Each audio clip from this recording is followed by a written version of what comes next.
بالاسحار هم يستغفرون.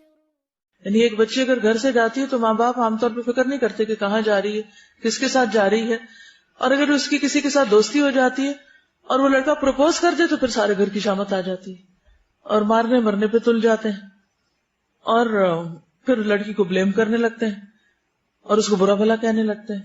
تو پہلے غلطی کس کی کہ آپ نے اتنی کھلی اجازت دی کہ وہ جا کے جس سے چاہے باتیں کرے اور جس سے چاہے دوستی لگائے، اور جب اس نے غلط کام شروع کر ہی دیا تو پھر اب آپ خمیازہ بھگتے اور وہ جیسا بھی ہے اسے قبول کرے.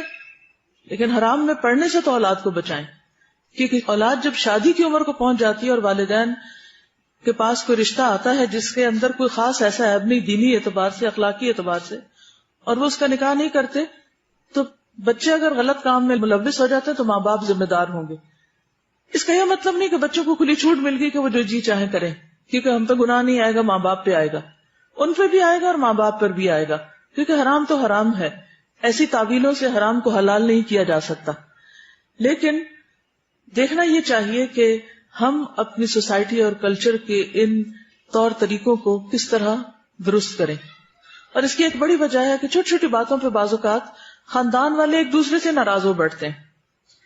اگر کسی نے رشتہ پوچھا اور نہیں کیا تو اس پہ ناراض ہو گئے، اگر کسی کے گھر گئے تو مرضی کے مطابق خاطرداری نہیں ہوئی تو ان سے ناراض ہو گئے. تو آپ دیکھیے کہ جب رشتہ داریاں ہی کاٹ لی جائیں تو پھر کون آپ کی کیئر کرے گا؟ تو اس کے نتیجے میں کیا ہوا کہ لوگ لمبے چوڑے خاندانوں کے باوجود بھی آئسولیٹڈ ہیں اور اکیلے ہیں اور کوئی ایک دوسرے کو پوچھنے والا نہیں رہا. پھر کہتے ہیں کہ خون سفید ہو گیا. تو یہ سوچنا چاہیے کہ ریڈ سیلز ختم کیوں ہوئے اور اس کا علاج کیا ہے. ہمارے ہاں تو اب یہ بھی ختم ہو گیا ہے کہ کسی خاندان میں کوئی کنواری نوجوان لڑکی ہے تو اس کی بھی کوئی فکر کرے.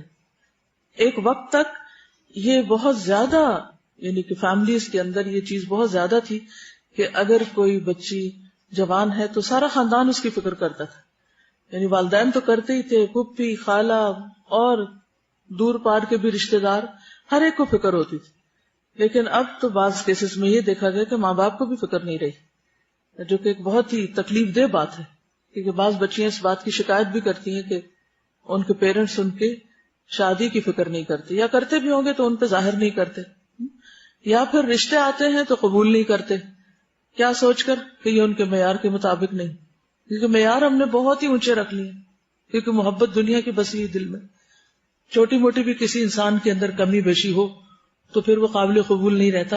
لیکن ایک ایک پارٹ، اور آپ دیکھیں کہ جو ہماری بچیاں کو ایجوکیشن میں پڑھتی ہیں وہاں تو عورت مرد سب مل کر ایک کام کر رہے ہوتے ہیں، اور وہاں تو کبھی کسی نے کہا کہ یہ بہت غلط کام کر رہے ہو آپ. اور میں سمجھتی ہوں کہ ایسی چیزیں مردوں اور عورتوں کو مل کے نہیں کرنی چاہیے، لیکن اگر دین کے لیے یہی بات کرنی پڑ جائے تو ہم کہتے ہیں ہائے ہمارے دین میں ایسی بے حیائی کی باتیں. یعنی میڈیکل کی بکس میں سب لکھا ہوا ہے اور سب جائز ہے اور وہ بھی انسان پڑھتے ہیں، لیکن دین کی کسی کتاب میں ایسی کوئی بات لکھی ہوئی ہے تو یہ بالکل درست نہیں. اور یہ کیسا دین ہے؟